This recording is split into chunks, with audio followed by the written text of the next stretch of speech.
I know it's not that simple for everyone. If you have to have that paycheck, if you have to, I had a fiance that could like float the bills for a little bit while I figured something else out. Like I understand that there's Hmm. privilege in saying, "Oh, just quit," but sometimes you have a little more options than you want to acknowledge because you're just scared to do the big quit.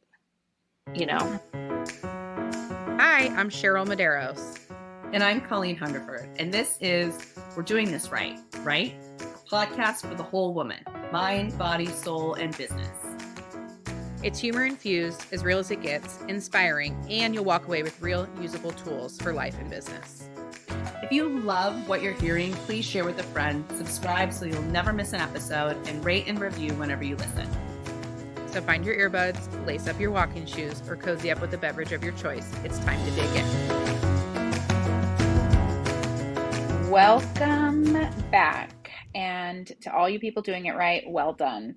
To all those people who are Yes. not sure if you're doing it right, I'm sure you are enough. This Yeah, is fine. you This are. is fine. Everything's fine. Relax. It's 2025 now. You can just do whatever you want. There's literally no rules. They're all out the window. So Just vibes. that's just vibes. No rules, just vibes. Oh, I'm And here for this it. is our first, you'll hear this later in the month, but this is our first recording of the new year. And we are kicking it off with like one of my favorite people in the whole world who, interestingly enough, I've never met in person. Same. It still blows my mind. So I'm like, this is my best friend I've never met. Both of I you. know. So anyway, Cheryl does the intro. Sure. Cheryl, do you want to do the intro here? Yeah. Take it away. Yes. Today, ladies, we have Alley Buscemi from Raleigh, North Carolina. South Carolina? Where's Raleigh? North Carolina. North Carolina. It's in North Yeah. Carolina. The good Geography's Carolina. Allie and Raleigh. Geography's never been a Kidding. strong point. She's a realtor. She's your favorite realtor's favorite realtor. She's a mom of two. She runs a team. She's a badass bitch. You've probably seen her on social media cracking you up. Here she is, ladies and gentlemen. Allie, who are Oh you? my God. Oh my God. Let me tell you who Yeah. Allie is. Allie Please. is the person that is me in North Carolina. Allie and I are literally the same person somehow. We just have never met. But we're both at Enneagram 3s. We're both like super driven. We're both started our teams at the same time. So if you like me, you're going to love Allie even more because she's just like a Yeah. sparkly, wonderful version of me. So we're so excited to took have a- you. I'm freaking out. I'm glad to be here. Colleen and I we all took a very obscure Oh, yeah. strengths assessment, and Colleen and I have basically the same top 5. And it's out of like 55. So that's pretty wild. So Yeah, they were like almost besties. all in the exact same order too. I think there were two Yep. that were reversed. Like hers was a 5 and 6, and mine was a 6 and 5, whatever. So anyway, so Allie, besides just being fabulous and wonderful, we want you to talk to us because you're also an amazing entrepreneur and business owner and social media expert. Basically, we want you to kind of talk to us, and we were so excited to have you on as the first of the year. Because when you brought this topic to us, this is like totally our vibe, which is, like dream big and winners quit. And so we want to know like all about that and all about you. So start from the beginning. When were you born? Tell us everything. I was born in 1986 in Houston, Texas. Oh, you were born in Texas? I already I went to was. school. I've moved. I think part of my entrepreneurial spirit and resilience is I have moved a lot. I've lived in 6 states. So Yeah. every few years we moved. So a part of, I think, my personality and my kind of build it from scratch spirit was I had to make new friends and start over and win over new Yes. people Yes. and, make my sphere everywhere I went. You become a realtor, you learn the word sphere, but, I had to kind of build it everywhere I went. So I think that served me well in the end. But, my mom always had some guilt about that. Oh, do you feel bad? We always moved. And yeah, I was always jealous of the girls who like had their friends since birth, but Yeah. it gave me my own strengths, that journey. And a lot of it gave me the courage to quit. which is what is the topic when you said, what do you want to talk about, is winners quit, the courage to pivot, which has also been key in finding my own way. So if we fast forward a little bit from birth, If we must. let's fast forward to college. How about that? I went to Oh, the college was University fun. of Colorado. Let's do that. Yeah, college was fun, especially my college experience. I went to the University of Colorado at Boulder, a fine institution, very fine. And I studied art, painting to be specific. And I knew I wasn't going to be a painter, but knew I would be a creative of some sort. And from there, after college, I did a grand adventure. I moved to New York City and I went to fashion school because I was like, all right, this is how I'll specialize. I will be a fashion designer. This was like my practical application. And this is probably my first big quit, right? Because I got my job in fashion right out the gate. I went to Parsons for fashion design, and it was a wonderful program and very intense. And I loved the program itself. And then when I graduated, I got my first job, and it, the offer itself was astonishing. They're like, we'll give you $28,000. And I was like, per quarter? Like, this is New York City. Like, what are you talking about? Yeah. But per day? Like, how's this gonna work? But I'm had not sure you understand my value. Let's I'm not circle sure. back. Yeah, okay. That's not how New York works, by the way. Like, how does this work? $28,000. But yeah, so I called it the Lower East Side. It was basically Chinatown. Like, it was like Canal Street, like way south of Houston, between Ludlow, or right out Ludlow, if you're familiar with the lower East Side. And I had this tiny little room. I had a twin bed and a dresser. That's like all that fit. And I felt it was very glamorous because I had a balcony. It was a fire escape. I had a fire escape. And yeah. And I got this job, and I still thought it was like a dreamy job. And then I started working, and I was like, you are all insane. You're all insane. This is terrible. I gotta go. What the hell am I gonna do? I'm out. Like, I'm out. I just moved here to get this degree, and you are all psychotic, and I am making nothing. Like, I could make more working retail, or what am I going to do? And a friend of mine, once again, starting from scratch, where do you make friends when you start from scratch? I made some in school. I also would make them on message boards because this is back in the day. So a friend of mine from a message board was like, hey, come work with me on set. He was a producer. And he said, come work with me on set. You can be a stylist. You're going to love it. It's going to be fun. And he worked in digital production, a lot of commercials. And I said, great, I need a payday. It paid like $250 a day, $300 a day. And that was a lot more when you do the math than I was making in fashion. So I said, great, I quit. Bye. And, my parents were like, I'm sorry, what? Like, what's happening? And I was like, don't worry about it. It's fine. And started freelancing in production. And I started off as a production assistant, as a stylist, and eventually was a prop stylist and set stylist. And wow. I really made my money during doing big box commercials like Sears and HGTV and Kmart, and that's what paid the best. But I also had a lot of fun working indie films and TV shows and kitchen sets and like Food Network and stuff like that. So I would shop the props, design the kitchens and decorate the kitchens, and for the commercial stuff, and like you see like the Easter Kmart Walmart commercial, and it's got all like the peeps and the crafts, and they they do the camera overlay of the table. Like, I'd be the person like spending like 2 days making all these little Easter crafts, but it was so fun, like it was great. That sounds so fun. And it was very collaborative, and you work your thing, and you're working with all these like union guys who were like doing the grips and the lights and the sound, and like everyone has their role on set, and you very much respect what everyone else does. You all have your lanes, you all do your thing, and made a real living doing it for almost like 6 or 7 years. And it was really fun. Eventually I moved on up to Brooklyn Heights, which is where like the rich old ladies live. It's like a quiet little part of Brooklyn, right on the other side of the financial district.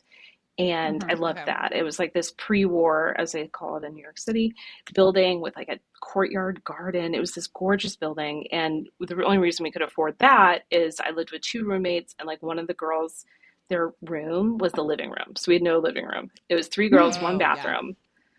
Yeah. And I don't know if you've ever had one bathroom with three girls. Like sometimes hard choices have to be made, you know, like whatever.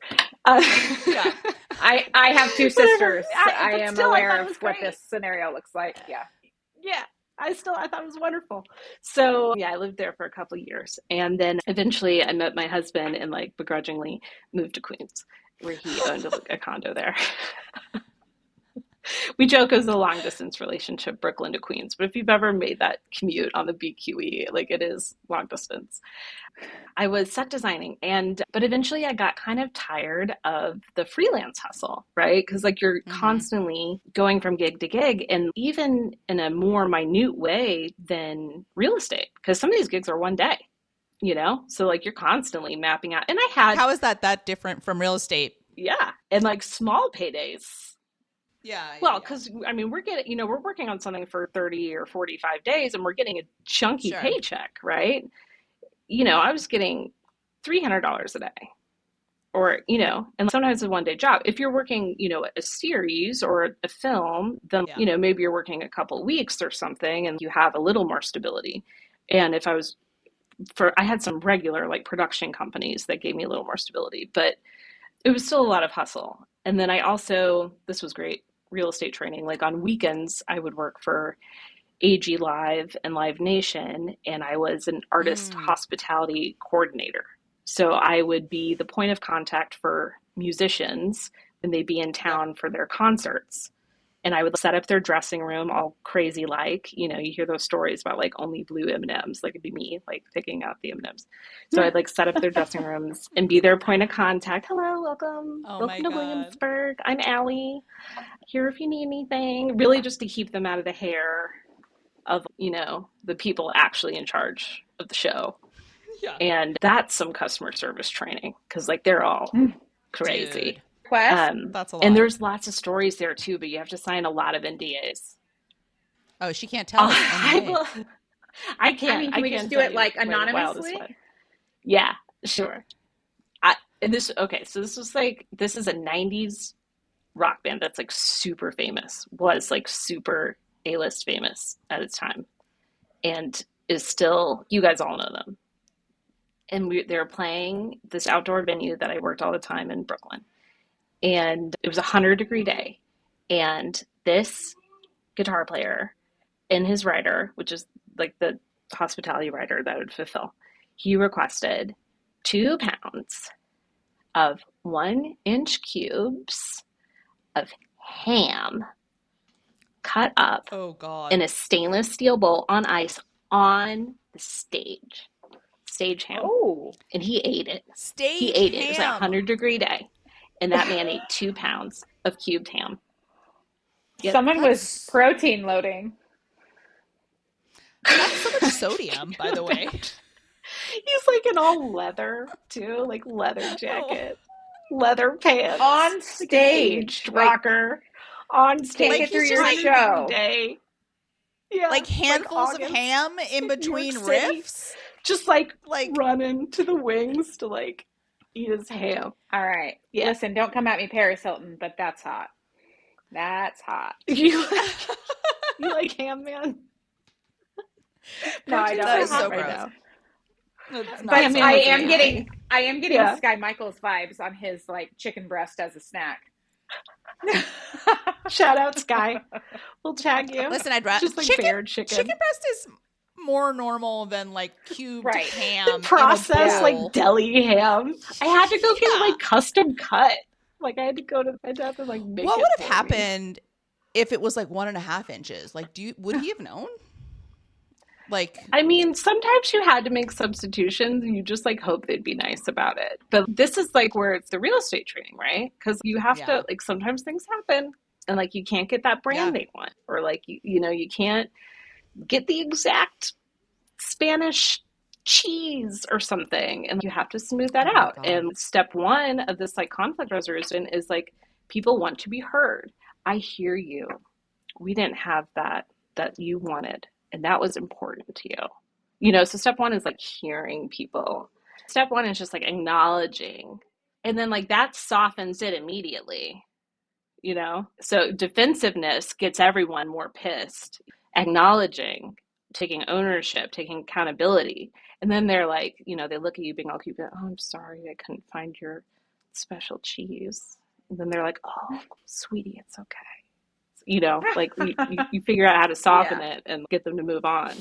Because people really just want to feel seen and heard, even if their emergency is like, I ran out of deodorant. I'm like, I'm going to get you more. Like, it's cool. I used to have a fanny pack with $2,000 cash in it. And I'd have assistants that would like run and like fetch me stuff. That was a wild gig, but it was fun. I love it. And it was great sort of training. But I craved a little more stability. And I was like, I want one of those like salary jobs, Those sound hot. Those glamorized, those glamorized salary jobs. Those ones. So that was on my like, I'm gonna get one of those cool salary jobs. And I had worked all sorts of this like digital production, and I've been an associate producer. I had done a million sort of series, odd jobs, set designed. I produced this whole like crafting kind of like DIY series. I had done all these things. I'm like, how am I going to parlay this into salary? But that's what I like put out there. I'm going to find a salary job. And then I met this lady at a baby shower of all things. And she was a bigwig at a Fortune 100, probably shouldn't name it. You can find it on my LinkedIn if you're really curious, but a Fortune 100 beauty company. And somehow the stars kind of aligned, and like many hoops later, because I'd never gone through an interview process like this. I got this job at this like huge company. The parent company was L'Oreal, huge company. And like my title it was something absurd, because like all I did was PowerPoints. It was very silly, this title, for what I actually did. I was I'm just over here looking at your LinkedIn. I was the senior manager of global digital content. Ooh. Yeah. I thought it was real hot shit. It's like, That's a really cool title. It's on your LinkedIn. Right? It says manager of global digital content, integrated marketing communications. I mean, like, I don't even know what those words mean. Yeah. Sounds real elite, right? It's making big bucks. Very important. It's making like six figures for the first time ever. I've never even been close to that. So I was like, I'm a big girl. I had a credit card. If you stayed late, if you worked late, which was like every day, you got to take a black car home, like on the company dime, like back to your place in Queens. Just like, put me in the car service, And Colleen, you got my LinkedIn. How long did that job last? Why don't you have a little look-see? 4 months. So this brings us to our next big quit. Because the job was can we swear on the pod? Yes. Yeah. Yes, Yeah. Okay. We love a swear. It was a fucking nightmare. Oh, God. That lady that I met was psychotic. She would like berate me and be like, is English even your first language? Blah, blah. Like just like insanely berate me. And then an hour later bring me like an expensive gift, like know that she took it too far. And I was just like, are you like my abusive boyfriend? Like, what is this place? And everyone acted like everything was an emergency with their hair on fire. And like, we didn't even do anything. We didn't make anything. And like, I thought I was overseeing all this like production strategy, and we were hiring production companies. Like I wasn't even producing anything. Like I was just bossing around the people actually producing the things. So I mean, that kind of sounds like my dream, but except for the yelling part. What were the gifts, though? I'm interested. Much more fun. Just like really nice, like fashion items, or like a beautiful, like they're probably freebies she got like in the fashion world. But it was just the Jekyll Hyde thing, and like the kind of berating, and just like way beyond the not anywhere close to constructive criticism. Like I can take it. I can take feedback 100%. I'm all about full ownership, radical ownership, but it was psychotic. So I think beauty is a lot like fashion. Like everyone's just like a little intense. And I just got like really sick, like physically. I was like, you know, that like anxiety feeling where it just like lives right here and you just Yeah. dread every day and you just feel Mm-hmm. awful. And I picked up like Mm-hmm. smoking and I was just like, I hated You were my a life and was smoker? just Oh like, my gosh. and just hated my life. And it Oh was my God. sick, dreading this job. Mm. And one day I was just like, you know what? I fucking quit. Fuck you. I don't have to work Yes. here. I don't have to. And I know it's not that simple for everyone. You know, if you have to have that paycheck, if you have to, you know, I had a fiance that could like float the bills for a little bit while I figured something else out. Like I understand that there's Mm-hmm. privilege in saying, "Oh, just quit," but sometimes you have a little more options than you want to acknowledge because you're just scared to do the big quit. You know. I was Mm-hmm. going to ask you, So did you have something lined up before you quit, or were you just no, like, fuck this, I'm out, nope. And bye? that's what was going to keep me there for longer. Fear Mm. of how that looked on my resume. I wasn't even going to Yeah. put it on my resume because it was only a couple months. But like it's like a big deal to get a job like that, and that's why it's still on my Yeah. resume. And that's why I Yeah. kind of tell the truth about it, even in interviews. I mean, I don't really have to interview about it anymore, but I got that job. I'm proud I got it, but it was not what I thought it would be, and I was not okay with the sort of situation I was in when I was there, and I left I think I pretty think quickly. to this conversation, you know, of like winners quit, I think when we were growing up, I'm older than both of you, so I'm the wisest here, obviously. Um, clearly, with more experience, not. I think when we were growing up or when we were coming up, there was so much conversation about either gaps in your resume or Oh short yeah, periods of time on your resume. And can't those were have the so gap. negative. You can't have Got a to stay gap at least and a you year. at least, or two, you should at least stay 2 years because otherwise Yeah, you seem make sure you get the flaky. promotion.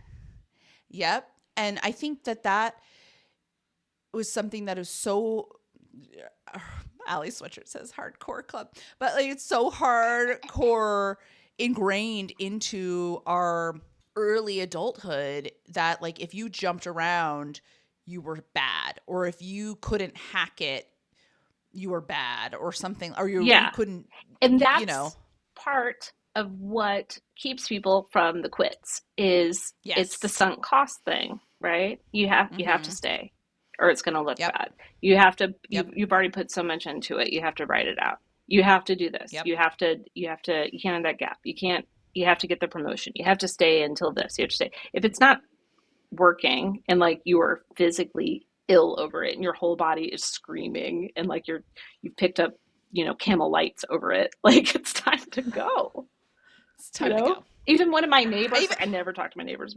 I met my neighbors like because I started smoking, and they're just like you don't seem good. And I was just like I'm not good. I'm not good. I'm not good. I'm not good. Yeah, and maybe next time like quit before the smoking starts. Like Right. Yeah. maybe I that mean, there were other ways to cope, probably. Right. You know, yeah. but yeah, But I there could have been was, worse but too. I mean, could have been yeah. worse. And yeah, so my psychotic boss took a like 2 week vacay and I resigned on her first day. I was like, deuces. And I spilled all the beans too on the way out.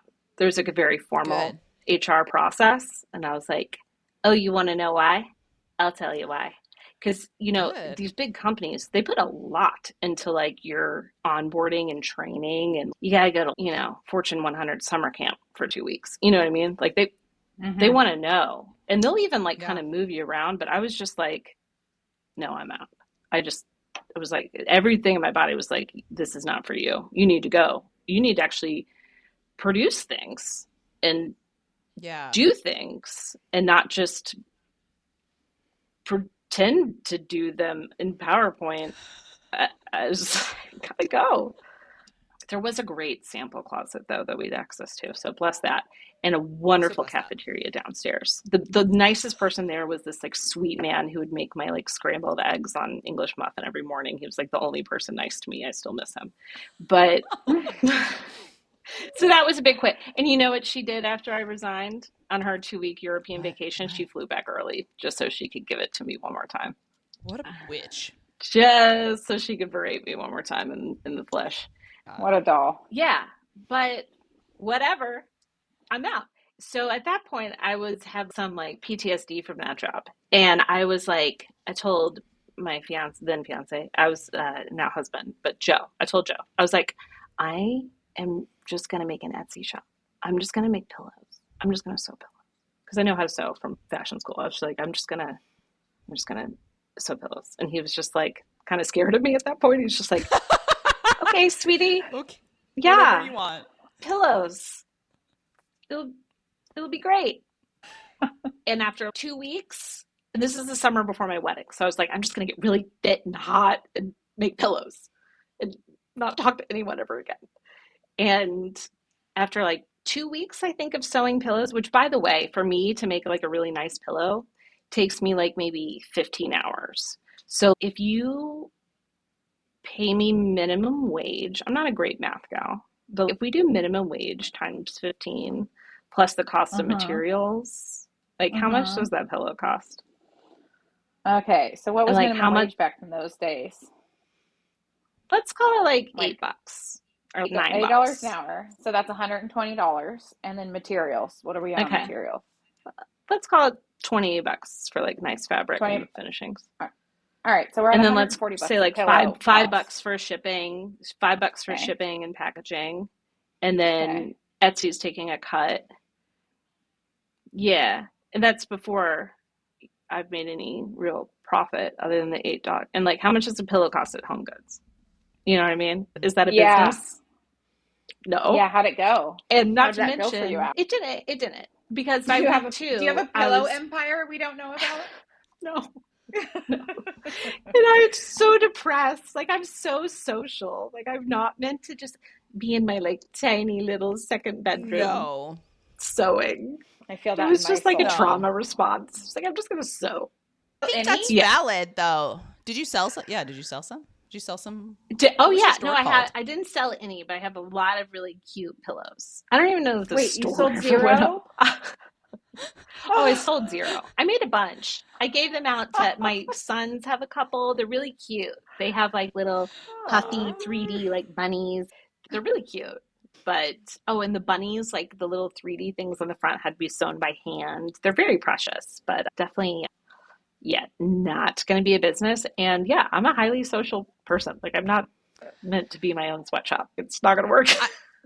No. I think that's so interesting that there is that trauma response or whatever that is, right? Because I mean, there are times, and there have been times previously in this business where in real estate where I was like, listen, that's it. I just want to go work at a fabric store. I want to stock in the back and Yeah. just not talk to anybody. Like Yep. put me in the yarn department and let me sort the colors like I did in high school, and that's it. Yeah. But that is not, but that's so short lived, right? I would hate my life Yes. if that's what I was doing. So this quit was not a big quit. You know, it wasn't like a big grand business announcement. The investment was like, $50 of fabric. I already had a sewing machine. So another quit. So now I'm like, all right, I'm just going to take some dumb job, right? I'm going to take some dumb job. I'm just going to get a paycheck. I want something mindless. I just want to get paid. I'm just going to heal and get paid for like 6 months. And then I will figure out what to do next and like how to get back to what I'm good at and what makes me feel good. I took some dumb job. I was an assistant to a sales executive at a big rug company on Long Island. So I was doing a reverse I love commute, that rug which was company. nice. Yeah, Safavia. I'll name that company because it's a great company. Safavia. They're great. It's a big company, but it's a family company. It's run by a wonderful family. Oh. And and they all work there, the brothers and the kids, and it's great. And it was a reverse commute, so everyone else is commuting to the city, and we're in Queens, and I am driving the opposite direction onto Long Island to the headquarters. And I was assisting a sales executive who's managing wholesale accounts. And I'm like, all right, great, perfect. This dumb little cubicle job. Leave it off my resume. I like rugs, sure. But I like rugs. I love I rugs. sat. I love rugs. I do. And now I know like more about rugs than like anyone needs to know if you ever need rug advice. But I do. my cubicle was two outside the CEO's office, and he just kind of became my bud and took like a shining to me and thought I was funny and smart. And pretty quickly I got my own accounts. I'm like, okay. And started going to sales meetings. And at first he would go with me and I would watch him do his thing. I'm like, well, this is interesting. And then I got to kind of lead my sales meetings, and I had these little accounts. And then I got bigger accounts. And then I got my own Fortune 100 accounts, much to the gal I was assisting's dismay, by the way. She was big mad. Her problem. Whatever. And then I started tracking my sales volume. And then I started growing my sales volume. And then I started getting this like sick high out of selling containers of rugs at a time at these meetings. And started, doubling my volume year after year. And the dumb job turned into like a job that I was pumped about. And I wasn't an assistant for very long. And these sales meetings, a lot of my colleagues would get that feeling, that like anxiety, like sick feeling before them, because we would go head to head with these buyers who are like tough as nails, like Home Goods and, these big companies that are selling these rugs. They're tough. Like they want their deals. And like you start off with the chitty chat and you talk about the product and you show in the showroom and like, it starts off all cute and then you get into it about, the nitty gritty of the product itself and the knots per square inch and what's the fabric content and all this kind of stuff. And then you get into the price and, you just start negotiating, and they're intense, these ladies. And learning how to work with them after working with my CEO really closely, and then learning how to do it myself and like getting tough with them and making deals. My colleagues would get really nervous about these meetings, and I would be like, yeah, it's fucking showtime. We'd get like amped and like get this outfit on for him, like, let's fucking go. Psych myself up before him, and after I do it, I'd be like, yeah. After like, seeing if I could like sell $1 million of rugs, seeing if I could sell 200K of rugs, 300K of rugs, was just like so into it, like sickly into it. And then I was just like, and it was so a great company. And the company was great. They appreciated me there, and they let me start designing rugs for the companies. So it was like, oh, you don't have this kind of collection we're looking for. And I was like, you're looking for that? I'll get you that. So I started working with our design department. I would do like the kind of sketches of the big picture of what I want these rugs to look like. Then the design department would kind of make it happen. And then I'd work with the factories directly to make sure we had this constant pipeline of product going in to make sure I was increasing my sales volume. And working with these factories directly was great sales experience too, because there's like, these factories all over the world, and there's like a lot of cultural things you're kind of dealing with, people. There's some cultures where they don't want to tell you no. Like they'll tell you yes no matter what. Yeah. Yes, Miss Allison, it'll be ready. Yes, Miss Allison, it'll be at the port. Yes, Miss Allison, the container's ready. I'm like, where's my container?